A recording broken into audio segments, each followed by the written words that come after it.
He is the Hall of Fame boxing analyst who was ringside as part of Showtime's coverage of Mayweather-McGregor. He's Al Bernstein. How are you, Al? I'm good, Rich. How you doing? I'm doing fine. So I guess let's go macro here. Do you think Mayweather actually executed the game plan that he went into to perfection, or was using that as a cover after the fight for having a tougher time with McGregor than anyone he expected? Well, he kind of admitted that McGregor was a little better than he thought. He said that at the press conference. He said he was better than he thought, and he actually said his dad, in laying out his Floyd Mayweather Sr., and he, in laying out the game plan, thought they would be able to get to that result a little quicker than they did. Clearly, and I put this in the keys to victory at the beginning, he wanted to take him, and we talked about it, he wanted to take him into deep water and take McGregor where he'd never been, which is past 25 minutes of actual time in combat, which is how the longest he's been, only once in an MMA match. So clearly that was the plan. It did go according to the way he wanted it to, but along the way, a couple of unmistakable facts. Conor McGregor was able to get a little bit more done than I think anybody thought he was. He landed about 111 punches, which is more than almost all Mayweather opponents do during that period of time. So part of that, however, was due to the fact that Mayweather fought a different kind of fight. He was a stalker, which he's never really been that. So that left him open more to getting hit. So it was a little bit of both. It was a little bit of Mayweather having a little bit more of a problem than he thought, and him getting the job done with the plan they put forth. So how do you think McGregor did on Saturday night, Al? I thought he did pretty well. You know, some of the boxing fans, you'll find this shocking, but sometimes on Twitter, people are critical of you. You know, I that's a shocker, isn't it? But some of the boxing fans think I was too nice to Conor McGregor and gave him too much credit. But I thought he did a fairly good job, all things considered. He demonstrated that as a boxer, his power is not there. He throws a lot of arm punches. Strangely enough, he throws with more power to the body than the head. Sometimes people do pronate their punches better to the body and get more leverage in them. But I thought generally he did fairly well, given the fact that some people thought he wasn't going to land a punch or go 5 rounds. Al Bernstein joining me here on the Rich Eisen Show. Did you agree with the stoppage of the fight? Yeah, I thought that was appropriate. I think at that juncture, he hadn't thrown a punch in over a minute. He was getting hit with big punches. He showed his grittiness and toughness and his resiliency, which we knew he had. And he's in a very tough sport in mixed martial arts. And while he's been submitted 3 times, he's never been knocked out. So we knew he was resilient, and he showed that. But I don't think you can criticize referee Bird for that. And I'll tell you something else. The referee was very patient with McGregor early in the fight. McGregor kind of reflexively, remember, was doing those hammer punches, yep, which you can do in on the top of Mayweather's head because Mayweather was following his head down. You can do that in MMA. You can't do it in boxing. I thought Bird could have even taken a point away, and he didn't do that. Well, I'm wondering if the judges did take points away, because you take a look at the cards, Al. 2 of the 3 judges had Mayweather taking 2 of the first 3 rounds of the fight. That I do not understand. I honestly, listen, the sheer numbers, and I know it's not all done, but our show stats numbers, in a couple of those rounds, Mayweather threw under 10 punches.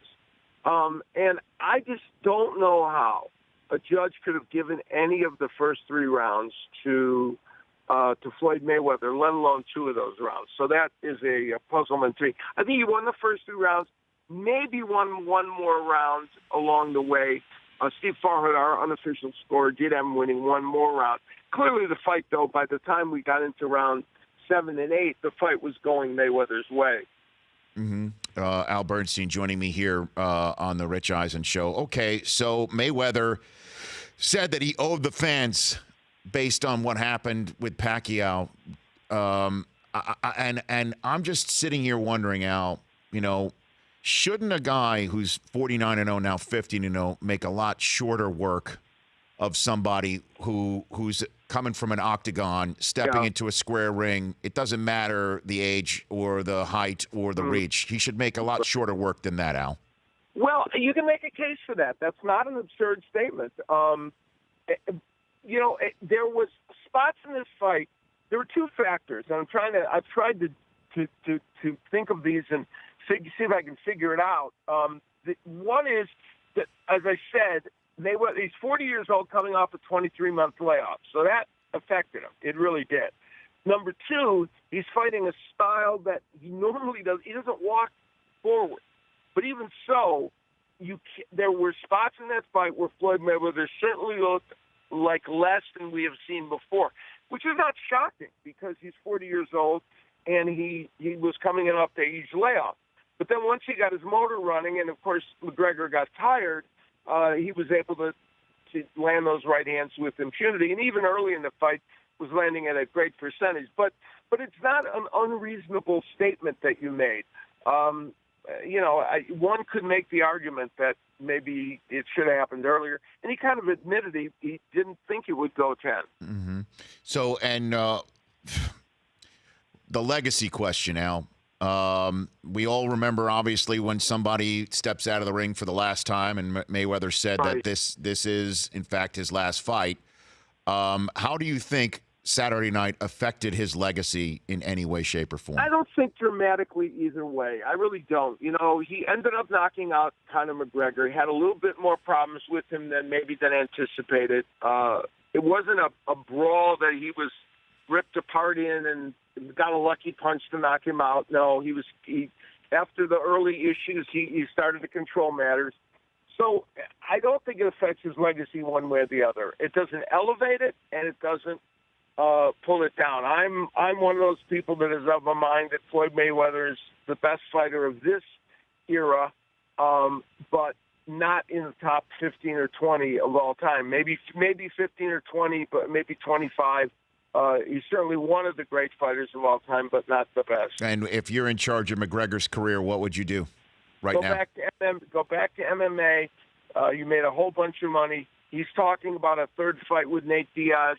I think that makes a lot of sense. And I hope that I truly hope this is kind of a one-off for boxing and mixed martial arts because of these two great personalities. I just don't think it's, fascinating for them to mix the sports that much. I have respect for both mixed martial arts and boxing, and I think they're separate sports, and I kind of hope it doesn't become a trend. I don't know. You take a look at what we're expecting to see from pay-per-view numbers, Al. I think people would beg to differ that it's not intriguing or fascinating. Well, it was intriguing because of these two fighters. But I think, look, the pay-per-view market being what it is, let's say you said tomorrow that, I don't know, maybe not. Well, I guess if McGregor was still involved in it, so I guess if McGregor was going to find another boxer, in theory, you could sell pay-per-views. But on what level, I don't know. But I can't think of any other match featuring a boxer and an MMA practitioner where you could get these kind of numbers. I think it would be difficult. All right. So, and a few weeks out now, the big fight that's going on in Dallas. What are your 2 cents on that subject? I think that's a terrific fight. And it's great because the styles of the two fighters, nobody will be moving that much. They'll be right in the pocket. Golovkin is a huge power puncher. Canelo is an excellent offensive fighter. And the question will be whether Canelo can take the punch of Golovkin and can he hurt Golovkin. The fight is an appropriate one for boxing to have. It's coming in a year when boxing's had a great year in 2012. And that fight is going to further enhance it. But I think it's going to be a terrific fight, and I hope the media covers that fight. And it's not our fight; it's on another network. But yes. I'm going to say for the sake of boxing, I hope the media covers that sport with that fight with a great zeal and intensity as we covered this one. And so we shouldn't look forward to the winner of that taking on, let's just say, Nate Diaz, somebody like that, or going to UFC ranks? No, I really don't. You're done with this. Al, we had Larry Merchant here the other day. he said it was like Chuck the Bayonne Bleeder Wepner against Andre the Giant. Yeah, I heard that clip. Obviously he was overstating. I think the purists are not happy. Not happy. I understand the viewpoint that of people that maybe this was slightly inappropriate. I totally get that. I understand it, but it wasn't Andre the Giant and Chuck Wepner. I don't think it was that. And in fact, it showed that it wasn't that, because this one man is an active participant in combat sports at a young age and did his best. If he had more power, trust me, he would have made it even more difficult for Mayweather. But as a boxer, he doesn't know how to pronate those punches yet. If Conor McGregor had started out, he was a boxer when he was younger. If he had stuck with boxing, he would have been a very good boxer. Our friend Shapp, Jeremy Shapp, who, as you know, has got the roots in the sweet science and covering it and talking about it. He said if McGregor fans think this is some kind of moral victory, then moral victories aren't what they used to be. He tweeted that out after the fight. The purists are not happy, Al. They're not. I know. happy. I love Jeremy too. He's my soulmate. So I know. I don't know. I'm out. Listen, today I'm out on the island everywhere. The boxing fans some of them aren't happy with me because I was nice to McGregor. So I don't know. I love you, Al. Doesn't matter. At least you're showing me a little love. Always. Take care, Al. Thanks for calling in. Take care. You got it. At Al Bernstein on Twitter. The Rich Eisen Show, weekdays at noon Eastern on radio stations across the country and audience. If you like that, please download our app. There's lots of fun things there other than just more of the videos you just saw. You can call us from the app. You can email us from the app.